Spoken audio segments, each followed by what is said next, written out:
Welcome to Real Coaching Radio, the podcast for coaches by coaches. We are here to teach you how to get the most out of your clients and yourself. This is where beauty meets the beast, brains meet brawn, and science meets, well, bro science. Welcome to Real Coaching Radio.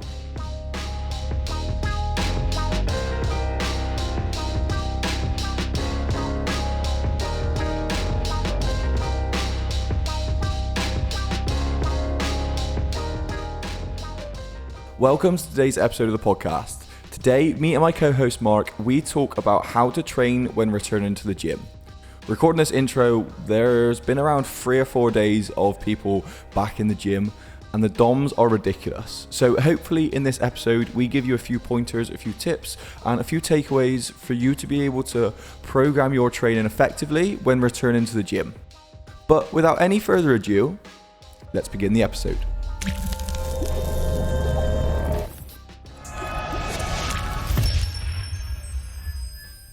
So I want to start today's conversation with a question, and the question, it doesn't really have anything to do with the topic that we're going to talk about. I suppose you could link it in a way. I tell you what as well, so I was listening back to the Auto-Regulation podcast, and tangents left, right and centre on that one. That was why it was so long. I love a good tangent though. I think tangents are better because it gives people like an insight into the way your brain works. Do you know what I mean? Like, it's not just a case of, it's not just a case of, right, this is the topic, we're going to like boringly talk about the topic. It's like, where does your brain go when you think about it? But it's because like in the fitness industry, everything links to so much other stuff and just, yeah. Do you think that's why it's confusing? Because because like, I don't know. People like it to be spoon-fed. People want a definitive answer, don't they?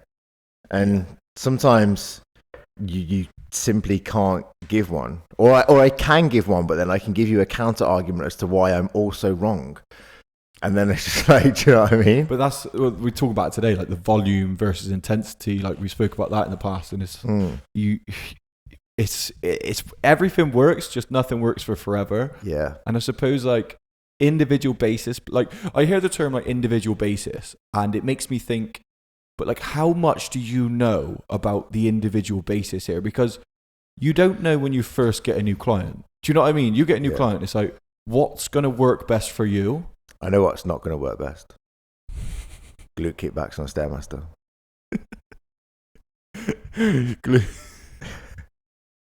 in there is no situation where that will ever work best.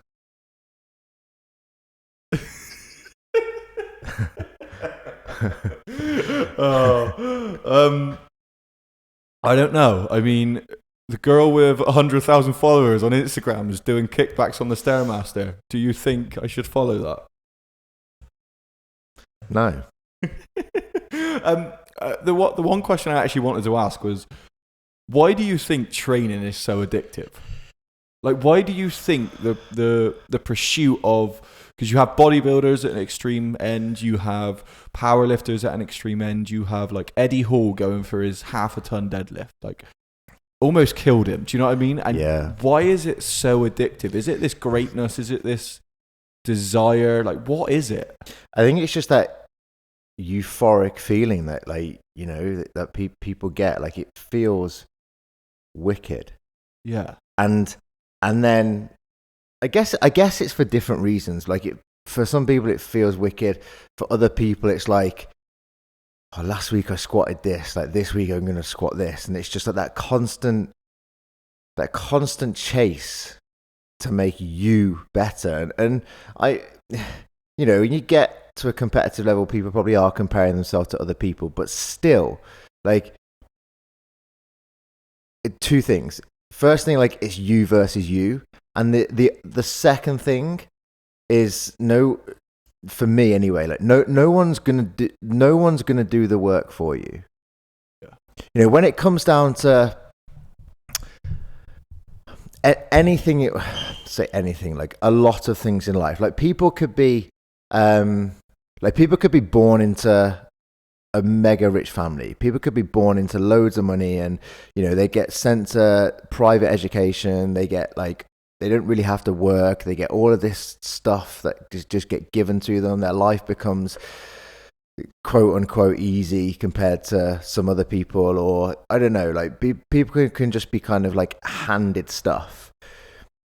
The results that you get from training and exercise, whether that be through being incredibly fit through your cardiovascular system, being mega strong as in a power lifter, having loads of muscle like a bodybuilder, regardless of that,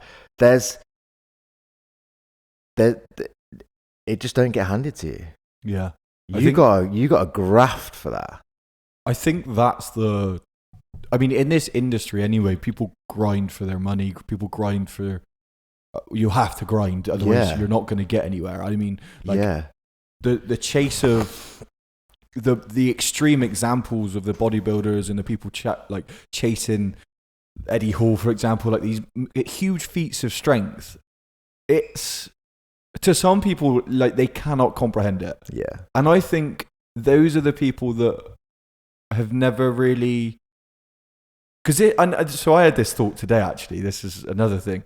Do you think that people, for example, when you read, we spoke about Johnny Wilkinson's autobiography. Mm-hmm. When you read that and you think about the amazing things he's done and he talks about his dedication, what's your thought? Because I think that, and I read it and I go, how does this apply to me? How could what would I do in this situation? How can I apply what he's doing, his dedication, his mindset to my life? What would it be like to be that great? And I don't know if you're the same, but that's what I think. I think, what about me in that situation, or how could I be that great? And I don't know if that's the more arrogant way, or that's really self-centered, or if that's just me trying to better myself compared to someone who reads it and just reads it as a story. Yeah. Do you know what I mean? And doesn't imply it to their own life, doesn't put themselves in that place. They just kind of read it and they think, oh, Johnny Wilkinson, that's cool. Yeah. Yeah, no, I do the same as you. When I read it and kind of just be it fires me up, man. It gets me going. It's and I think about the people that it doesn't fire up. Are those the type of people that either have settled? Are they the type of people that think they are as good as, they think they're kind of amazing? Do you remember, you might be too young for this, because he's dead now. Do you know who Greg Plitt is? Nope. Oh, mate. Who's Greg Plitt? Mate, you need to get on YouTube, and honestly, you need to watch some Greg Plitt videos. Who is he? So he was a fitness model, bodybuilder, lunatic. Some of his videos on YouTube, there's this one video on YouTube that I used to watch, I don't know, going back probably close to 10 years now. Before I train, I used to watch his videos, take a pre-workout, and then watch his videos. This geezer? Yeah. There's some mega good videos. Let me see if I can find it without the podcast just being complete silence. No, but I just think it's the reason I think it's funny is because when I say why is training so addictive, it's because I spoke about my own training and I've been watching JP's videos. And I've been looking at it and thinking, what can I apply? It gets me fired up, and it gets me to the point where I think, what can I do in my own training to make myself better? What can I do to get bigger? What can I do to get stronger? And kind of watching through JP's videos, I watched one from 5 years ago or whatever, and it was saying about he's doing drop sets, he's doing partials, he's doing this, he's doing that. And then you watch videos from him most recently, and he's talking about, we are just going to get stronger. We are going to do 2 sets. We are going to get strong as we possibly can. And we are going to progressively overload. And that's the way you get bigger. If you look at the people like Dorian Yates, if you look at Ronnie Coleman, for example, they lifted extreme amounts of weight. And like I said at the start, you've got the argument between volume versus intensity and kind of what wins. And I think when I look at people like JP, I look at people like Dorian Yates, I look at people like your Ronnie Colemans, and this is from a bodybuilding point of view, but I look at that and I think that is an extreme example. That is someone who is 100% addicted to it. and it makes me fired up. It gets me to that point where I feel kind of addictive. Yeah. See, I don't know. So I found one video. Yeah. I don't know what he's going to say. Okay. Should I just play it? Yeah, go for it. By second, you lose the opportunity to become the person you want to be. Or you can stop making excuses and take charge of your fucking life. Normality is what weak people call living. I call it death. Self-generator success. Fuck the handbook someone else wrote. It's your life, your book. We got 4 champions here. Well, that's going in our video, man. Huh? That's going in our video. That's good, right? Yeah. Mate, this guy used to, when I was, I don't know, like 10 years ago, I used to take a pre-workout, I'd put my headphones in, I'd watch some of his videos, That's what I do with JP at the and moment. then I'd just go train, man. I think, but that's the thing. Like, is it the we're going to do a podcast on this in a later topic about crutches and things like that, because I think there are some things in life. Everyone needs a crutch. Everyone needs something to help them get through life, because, and I don't know whether that's because we all need a purpose. I feel like every person on this earth has a mission or should have a mission, and that personal mission, it could be. It could be like just enjoying your life, having really good holidays. It could be your family. But I feel like people need to find that. Yep. And I feel like that's why training could be so addictive, because when you are going a bit lost, when I found training, I was definitely lost. And finding training, I mean, look at where I am now. If I didn't find training, I wouldn't be here. And I'm not saying that I wouldn't have found something else to replace it. I think I was always on that pursuit to try and find something that gives me purpose. I just think that training could be so addictive because they're so, like we said, it's so wide. There's so many different things. You could be an ultra marathon runner. You can do this. You can do that. You could do couch to 5K, and that's an achievement. Like, it gives you that achievement, doesn't it? Absolutely. Like, I think it's kind of, I don't know. I think people just get a bit of self-respect from it as well. Like, do you know what I mean? Like, I've achieved something. I'm becoming somebody, rather than just like milling their way through life through the motions, like almost existing. So that's what I think about. Most people that really think about their training and think about their nutrition aren't just like existing. Majority of the time, like some people are. Don't get me wrong, but like a lot of, and I mean like really thinking about this. I'm not talking about your gym bro who just goes in and trains chest and biceps and like then goes out on the piss on the weekend. I'm talking about someone who really is passionate about their training, or at least thinks about their training, at least thinks about their nutrition. Like, for me, those people aren't on autopilot. No, it's like, it's so meticulous. And and I think it has to be. It just interests me because obviously we're in this industry. We love training. We've spoke about it before, that the industry seems to be getting softer, which I think highlights people like JP, because it's like the industry used to be these hardcore bodybuilders, and obviously there's still these hardcore bodybuilders around. Yeah. But now it's fluffed up with influencers. It's fluffed up with Sally. Yeah, man. Like, I mean, we're going back to like 2000 and where are we now? 2021. Yes, if I went back like a good 10 years, man, I used to have some savage sessions. Yeah. Like,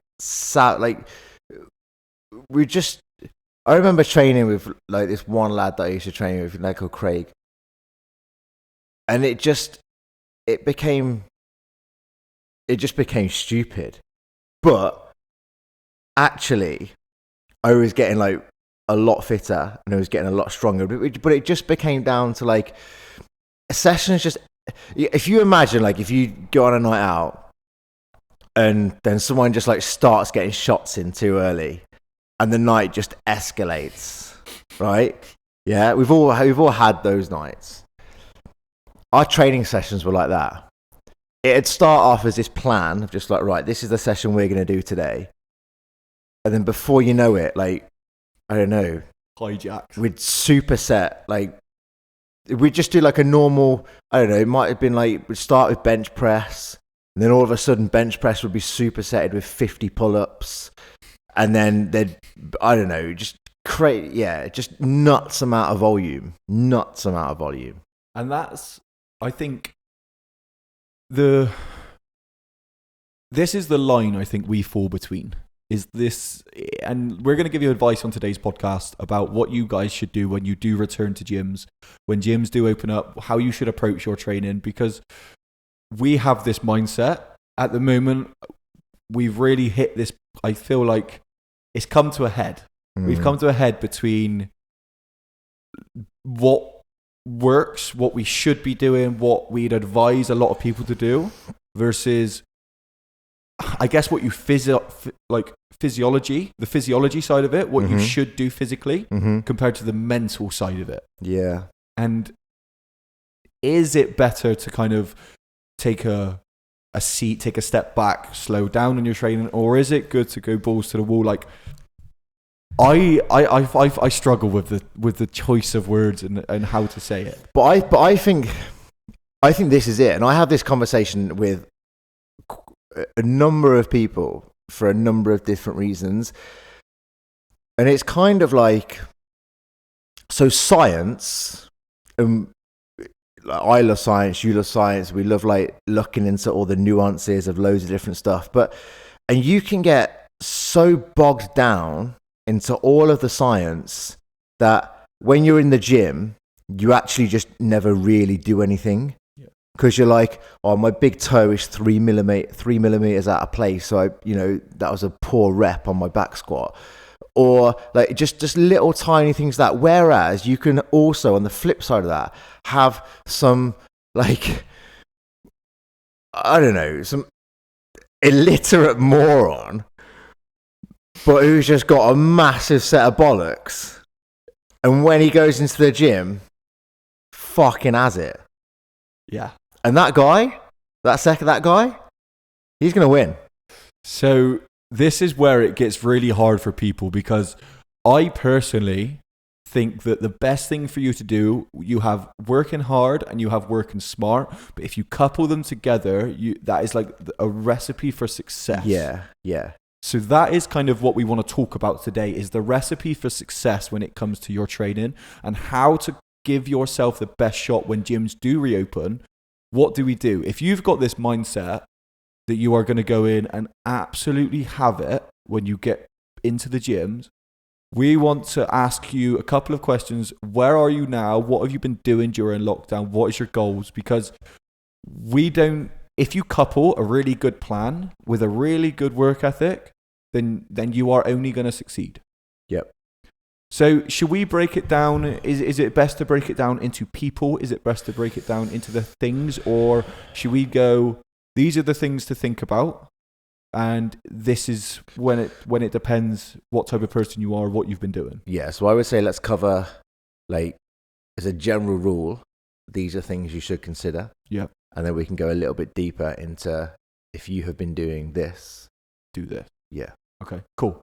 So what would you say is the first thing that when I do go back to the gym, my gym's reopened, I'm buzzing, I want to go and train, what should I be thinking about when, like, I'm either going to sit down and write my program the week before, or like if you're a coach writing a program for a client, or if I'm just like, haven't got a program but I'm buzzing to go back, what do I do? Yeah. So I think that kind of, if you're buzzing if people are buzzing to go back, it's a bit, again, I'm going to use the analogy of a night out. Like, if you're buzzing for a night out and you just go hard, and the next few days you got this hangover from hell and you feel horrendous, that's what's going to happen in the gym. So, and it's hard, especially if you're a coach. It's hard because those nights out are the best nights out. Exactly. And the thing is, if you're a coach and you've got clients who are just like, yeah, I can't wait to go to the gym, I'm up for it, I'm going to do 5 sessions a day, I'm going to train 17 days a week. Only going to drink celery juice. Yeah, and kind of, so you obviously don't want to take the wind out of their sails, because they're motivated, but we've probably got to rein them in a little bit, because again, it comes back to the simple stuff, and the simple stuff is, in order for you to achieve results, it's very clear that consistency is key. And if you're attacking the gym in such a aggressive manner and such a volatile manner, like you can no longer be consistent because after 3 days you need a wheelchair to move around. Your consistency is going to decrease, so therefore your results are not going to be where they want to be. And hard work at that point kind of it almost falls off the wagon because you can like pull through, but like knowing what people are like, knowing what I'm like, I wouldn't be able to just carry on with it. If my body's dying and it's telling me I need a break. Yep. You're probably more likely as well if you've gone and overtrained, and I say overtrained very cautiously because I don't really know any one of my clients. I don't really know many people that would go in and overtrain when they first start. Yeah. But if you went crazy, then I think what the thing is you'll find is you're more likely to overeat. You're more likely to make bad decisions later on in the week because you need to recover and your body's just crying out. Yeah, I mean, like, you can only train as hard as you can recover, right? So recovery has to be important and kind of like a minimum effective dose. So just sort of like you just need to take it easy, really, for probably the first couple of weeks, because again, depending on what you have been doing, it's going to be a bit of a shock to the system unless you got a full gym set up at home. And if you have, you're probably not going to go back to the gym because you just stay using that. Then, yeah, like it's obviously you're going back to a novel stimulus. You're going back to something you've never done before. So DOMs are going to be high, muscle soreness, muscle damage. We need to go steady and build up our tolerance to exercise again, first of all. Yeah. So our body obviously adapts to what we do, and if we haven't done anything for ages, then our body's going to it's going to be a massive shock to the system, isn't it? Yeah, I would probably say if people enjoy and want to feel like they've had a good workout or a tough workout, maybe my advice would maybe be to start with slightly higher amounts of volume rather than high intensity, because if you're doing high amounts of volume, we can keep the weight nice and light. You can do more sets than you're normally doing, but if the weight stays down, you are still going to get some DOMs, but you're also going to be able to train for a good amount of time. You're not going to be in and out in 15-20 minutes.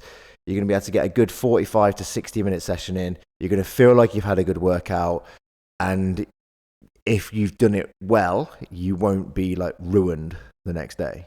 Yeah. So the intensity of the session, it really depends on what you've been doing. And when you do go back, the intensity then, if you're going into weight training, go for more volume than intensity. I think so.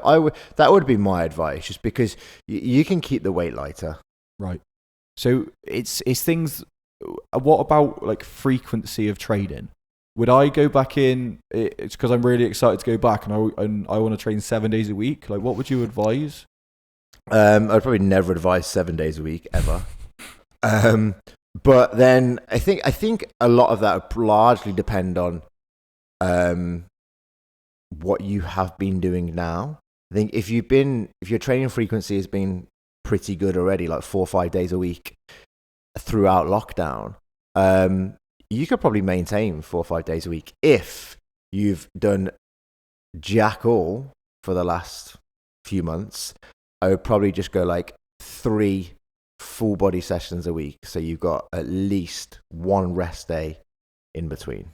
So I've got a client coming back, hasn't resistance trained since, we've been in this, the whole of 2021, we've been in this lockdown, haven't we? Yeah. So people haven't had access to gyms for over 3 months.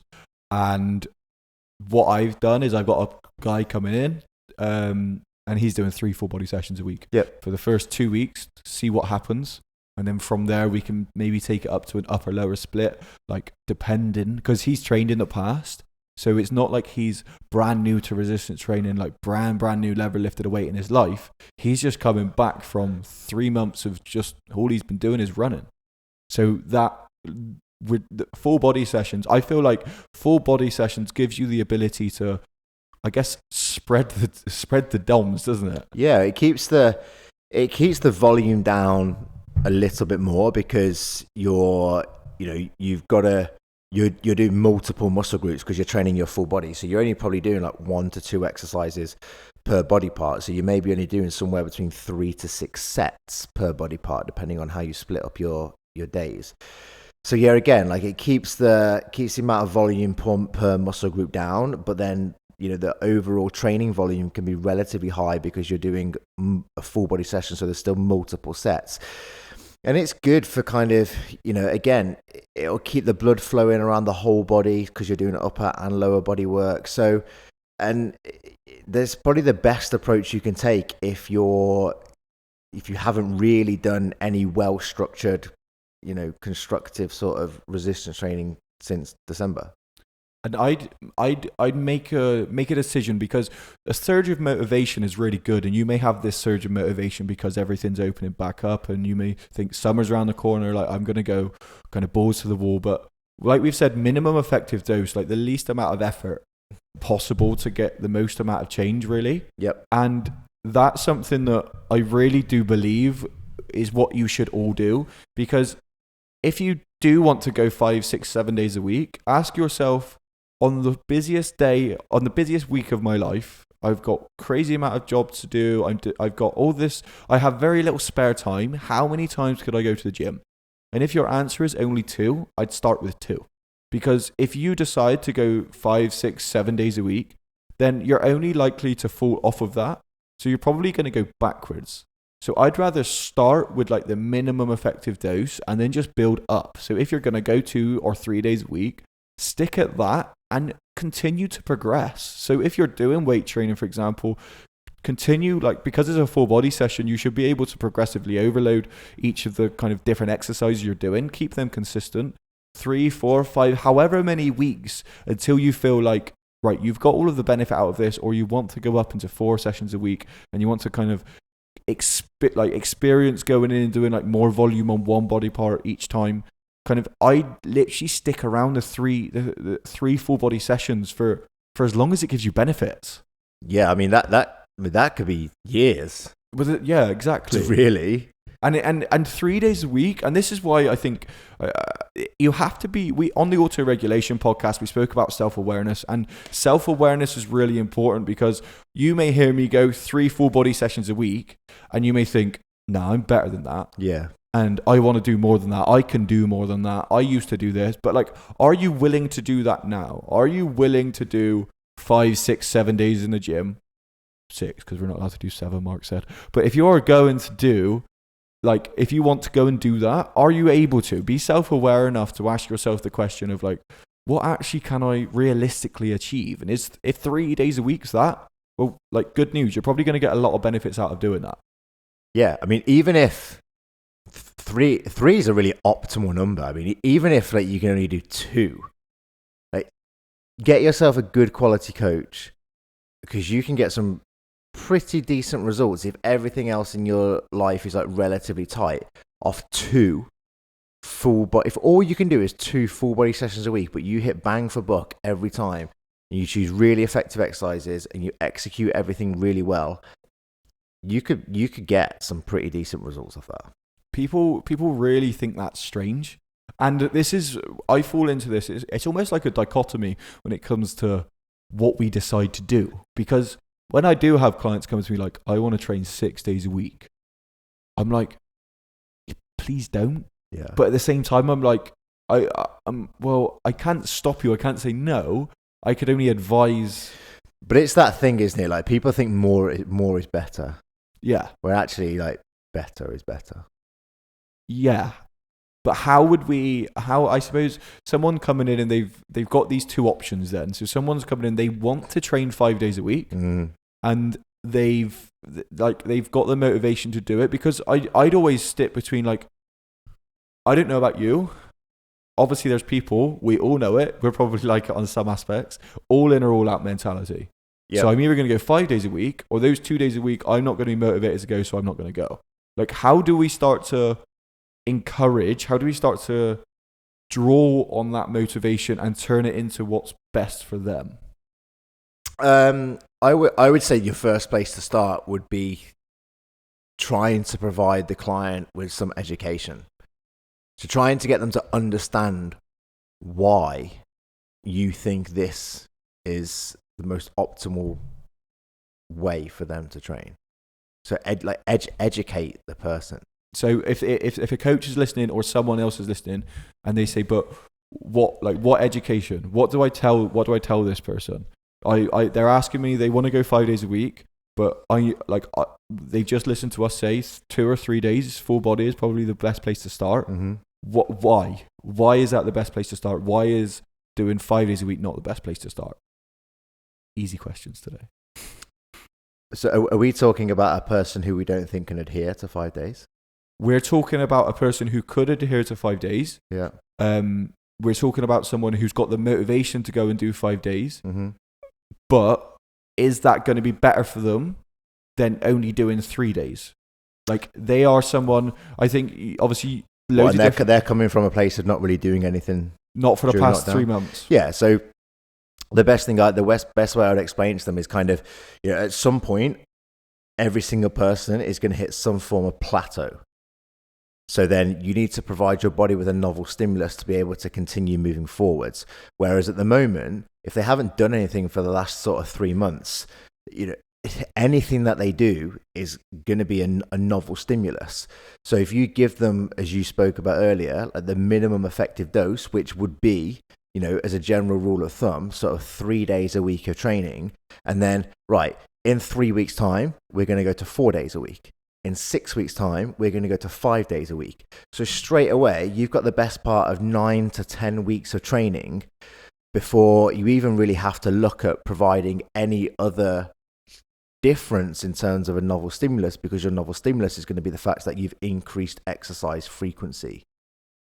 So therefore, they're going to be able to, you've got 10 weeks of progression clearly in front of you simply by adding in an extra day a week. And you can and this is a thing, you can then go from, look, this is where you're at. This is, because periodization, we should all be planning out long term what our clients are going to do or what you yourself are going to do. So think about that. Think about, like, if I'm here and I want to be here, this is the roadmap that's going to get me there. So this is what I'm going to do. And I like to think about when it comes to someone who has the motivation to go 5 days, and they may feel that if they only go 3 days, they're not going to be consistent, they're going to fall off because the motivation's not there. Then I'd basically tell them, right, you're going to do 3 days of weights because that's the best thing for you. And then you're going to do 1 day, we're going to focus solely on mobility. We're just going to do some stretching. We're going to do some mobilizing your joints. And then another day, you're going to set them like a hike, or you're going to set them some really, really low impact, low level conditioning work just to get them into the habit of going, because we don't really want to take away a habit, because we all know if we've got time, we'll fill it with something.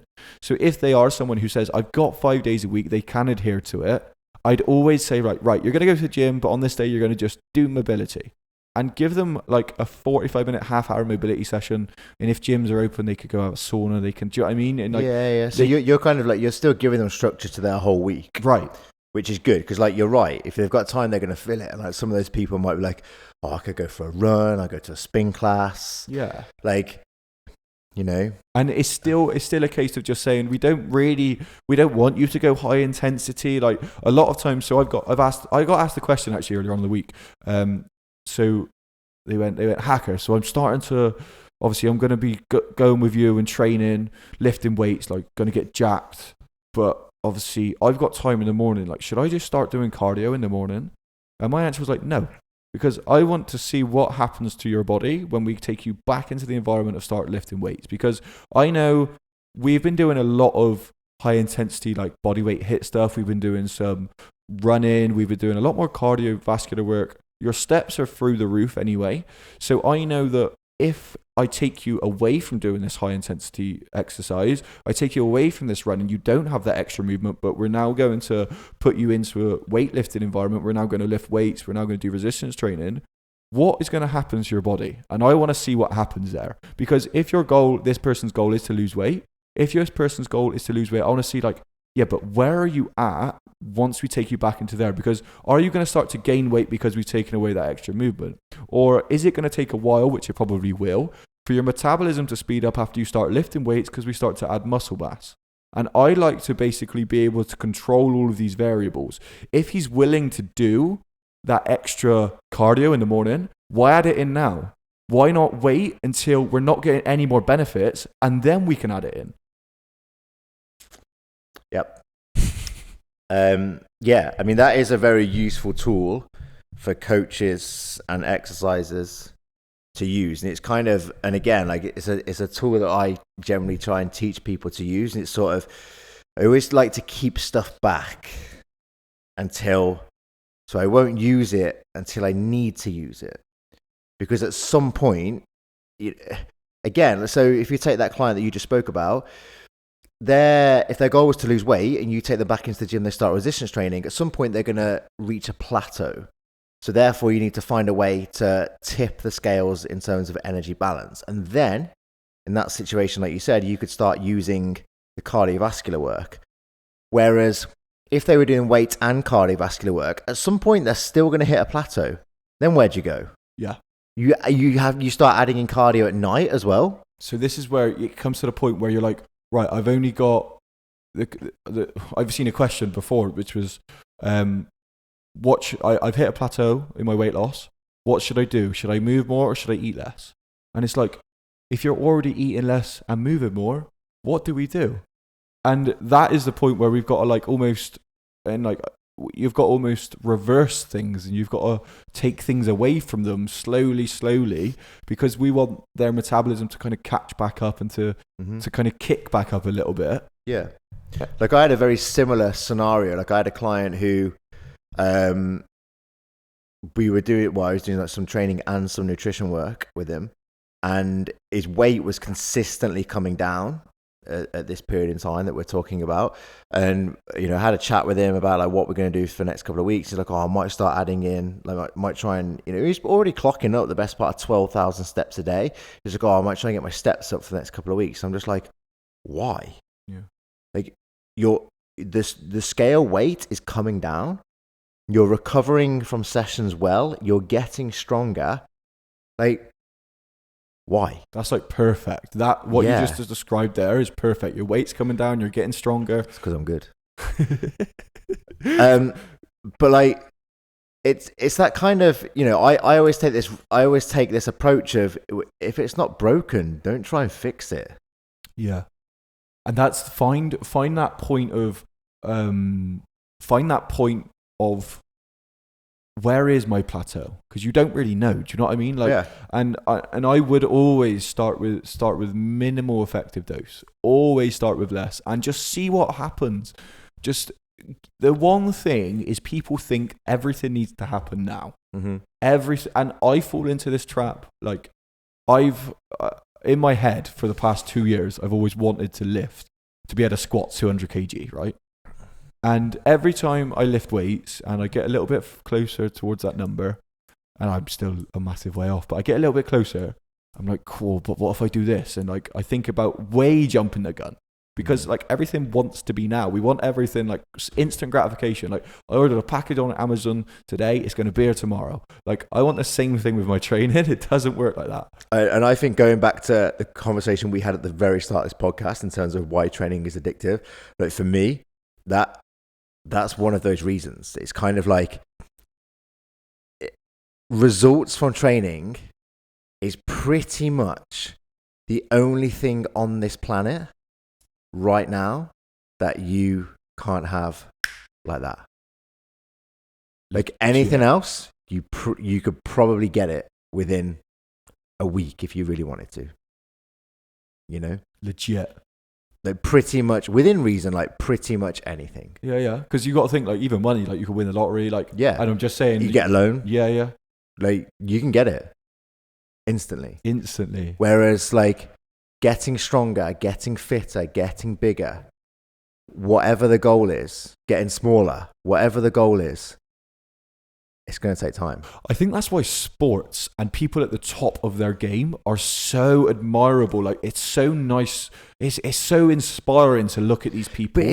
But for me, it's, again, yeah, it's like, your ability to get to there and like see through this adversity, and whether it's like I see somebody with large amounts of muscle mass, like someone who's strong as hell, just like, do you know what? That tells me quite a lot about your character. Yeah. It does. And a lot of anyone who is anywhere just didn't give up and worked their 100%. fucking ass off. 100%. And I always flutter between this kind of, and I really do battle with this on a daily basis. And I think the one way that I can overcome this question and this fear of going too far is that I'm self-aware enough, or at least I'm trying to be self-aware enough to know, right, is this becoming an addiction? Is this something I need to pull back on? Are my relationships suffering? Like, is there anything suffering because of this one thing? But I always fall between that gap of like, right, let's do the minimum amount possible and then let's go balls to the wall because I want to be at that place. But it's like we said in our athlete podcast, you have to go through the path. You have to walk through the maze to get to the end. You can't skip it. Mhm. You can't jump fences. You can't miss out the whole middle section. You have to follow the path that's going to get you there. Yep, absolutely. And that kind of like the whole balls to the wall thing and like going mega, like it's all relative, isn't it? It's like I wouldn't advise. We're talking about going back to the gym after sort of a lockdown. I wouldn't advise doing that in the first couple of weeks, but once you're sort of a good 6 months in, start pulling the trigger, like Yeah. Because you've got to remember that you're not going back in where you were. So you're not going back in when gyms shut down. You may have like had some really good progress, and that I had a client who literally was doing so well. This lockdown hit, completely gave up. Motivation went through the floor, and he's pretty much back to square one. Right. And that can be really disheartening for people. And if you are someone in the same situation, you may be even going through the thing of going like, what's the point? But I think the point is that continuous strive to get better is always going to be there. And I don't know if you've ever done it, but take workouts for an example, where you've gone and you've got, say, 4 rounds of this hard cardiovascular workout to do. And you get to the second round and you're flagging and you're thinking, God, I said 4 rounds of this. I don't know if I'll be able to do 4 rounds. And you get to the third round, you're like, nah, I give up. That guilt, that bad feeling you get afterwards when you know you've given up, when you know you could have done more and you've let yourself down, that is worse than just grinding through that little bit. And what I mean is, if you're coming back to the gym or you're thinking of going back to the gym and you're at square one, it is definitely worth it, because that continuous strive to improve, like, that's always going to be there. And it's far better to be worse off than you were and to try and get back to where you were than it is to just accept defeat. And I think that's something that a lot of people do nowadays, is just accept that, well, this is my lot. And I've never been someone who's going to accept that. And I don't think that anyone should accept that. Like, you should be able to look at your own character and go, right, I've got an injury or I've done this. Like, now I'm going to pull everything and I'm going to get back to where I was and then some. Yeah. Can't remember the exact quote, but there's something on the lines just like, I'd rather crash and burn in flames than just fade away. Do you know what I mean? Like, Jesus, yeah.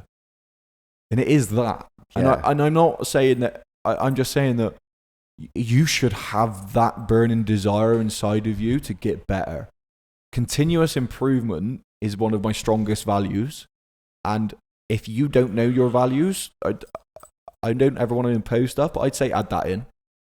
Add that ability to, and that want to get better.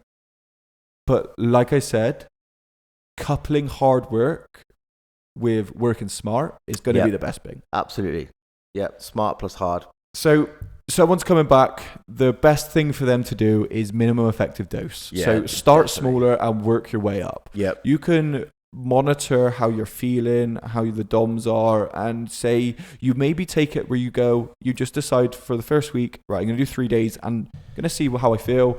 And you're going to do that for 3-4 weeks, and then you could change. Yeah, I mean, you may find, depending on where people were, you may find you progress quite quickly. Like, muscle memory is a thing.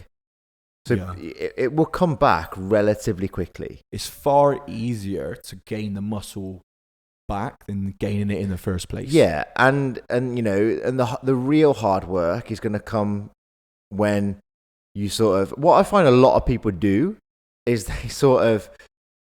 they work hard to get something, and then they take their foot off the pedal a little bit without really realizing they're taking their foot off the pedal again. And then they have to work hard, and all of a sudden, like, people are just going back to where they were and then falling off, and then just going back to where they were and falling off and going back to it. Do you know what I mean? I'm massively guilty of that. Yeah. Rather than like, right, you compare how strong you were last year. Are you stronger now? Are you know? Yeah. But, well, I see, this is the thing. When I am stronger now, I'm definitely bigger now. But when I mean, this is a bit of a tangent, but it's understanding what my goals were, because I didn't really know what I wanted to achieve. Yeah, so you're just sort of like hopping around. I was hopping around, trying to find what I enjoy, trying to find what works for me, which isn't bad. Like, I think that's a part of the process. Yeah, and it probably is. I've probably gone through a part of the process because I wanted to see what it was like to get leaner, what I'd feel like leaner, because this is something that people need to think about as well when it comes to, like, have you heard the thing about like body set point? Yeah. Like, I don't really believe in that, but what I believe in is your habits and your lifestyle create a set point. And what I mean by that is, like, I really like having a takeaway on the weekend. I love having a few beers. I really enjoy my training. So 80% of the time I eat like pretty well, and then 20% of the time I probably eat off plan.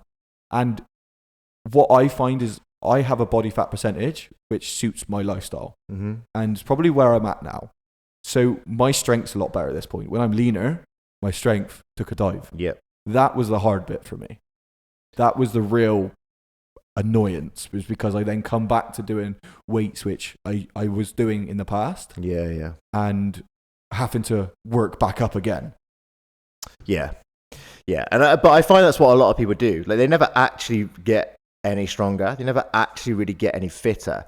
They work hard to get fitter and stronger, and they take their foot off the pedal again. But then they put their foot back on the pedal and they just get back to where they were. And like, getting back to where you were, so coming back to our point of going back to the gym, like, getting back to where you were is probably going to be a relatively quick process. And when I say relatively quick, again, like, think that in the context of exercise.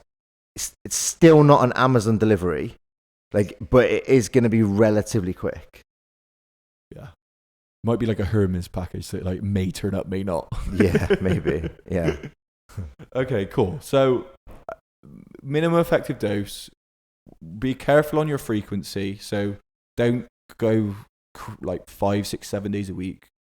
Go in with a lower intensity than you think you'll need. And here's my advice. If you write yourself out a program and say you've written yourself out, whatever it is, probably take a set out of that. Yeah. And see how it feels, right? Yeah. And I'm not saying that you're overshooting, but you may underestimate how sore you're going to get. Yeah, I think the thing is that you can always make it harder. Always. So start at a place which you think is going to be way too easy and see how it feels. Yeah, I think when it comes to like the benefits and the drawbacks, kind of, there's the drawbacks of going in too hard are the fact that you're going to be tired, you're going to be fatigued, you're going to have DOMs, you're not going to want to train. So again, like, the benefits from that are not really going to be that good because you're going to lack consistency, so you're not going to be training, so you're not going to get the results you want. Whereas compare that to not going hard enough. Again, you're maybe not getting optimal results from that first session because you maybe didn't go hard enough. But you're still in a position where you can go back to the gym the following day or 48 hours later, and you can just push the needle a little bit more. So the benefits and the drawbacks are like swing way better in your favor from cutting back a little bit and having the ability to go harder next time. Because as we know, consistency and progressive overload is going to be the thing that's going to get you the results. Like I mentioned before, Dorian Yates, your Ronnie Coleman's, who lift extreme amount of weights. These people like are extremely strong, but have gone from like the minimal effective dose up into that through like monotonous, just progressive overload, adding weights. And you can always add more, but don't go in with like, don't overshoot basically. Yeah. Awesome. So is there anything else you think people need to kind of think about? We've talked about frequency. We've talked about intensity. I mean, adherence is obviously going to be affected by how sore you are. Mm-hmm. So consistency and adherence to what you're going to do, we've spoken about. Is there anything else that you'd say? I mean, it's probably like, without going into too much detail, like, if you haven't been doing it during lockdown, probably need to like sort your nutrition out, because we know the two go hand in hand, right? Yeah. And yeah, we've done a couple of podcasts that have some nutritional guides in slightly. Yeah. So, and I think, definitely note back to the podcast of the maths versus the habits one, because that we really did talk about how to sort your diet out for whichever person you are, whether you're someone who tracks calories or whether you're just someone who doesn't really want to track calories but wants to kind of be a bit healthier and make sure you're eating for optimal performance and optimal kind of health, really. Yeah, definitely. Yeah. But yeah, I mean, for some people, trying to tackle both at the same time might be a bit much. But I think it needs to be on people's radar at some point. Yeah. I mean, at least if you're having 3 packets of crisps, just have 2. Yeah. Just start making a little bit better decisions. Yeah. Okay, brilliant. So when it comes to returning to the gym, I mean, ultimately, if I had to be away from the gym for 3 months, I'd be absolutely itching for it. Mm-hmm. So just enjoy it. Really do enjoy it. But if you do want to progress, then the minimum effective dose is the best thing for you. Yeah, I would say like my best advice for people going back to the gym, this is almost an opportunity to start again. So like, do it right. Yeah. You know? And if that means you need to take advice from a coach or whatever it might be, get some help, then do it. And kind of don't worry about what anybody else is doing.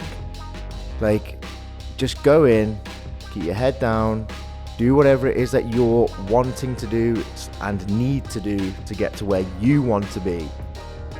Don't worry about what anyone else is doing. And we will leave you with that. Thank you so much for tuning in. If you want to get in touch or ask any questions, please send an email to info@realcoachingradio.co.uk. If you are interested in joining the coaching world and enhancing your education, please head to www.myptcourse.com. There are level 2, level 3 and level 4 courses there that will get you started on your fitness career and your fitness journey. If you're looking for any help with your fitness, your nutrition, your training, please head to www.originseries.com. And if you are wanting to interact with us, you can find us both on Instagram. You can find Mark at Mark Origin Series, and you can find me at Hack Your Body, Hack Your Mind. Once again, thank you so much for tuning in. This has been Real Coaching Radio.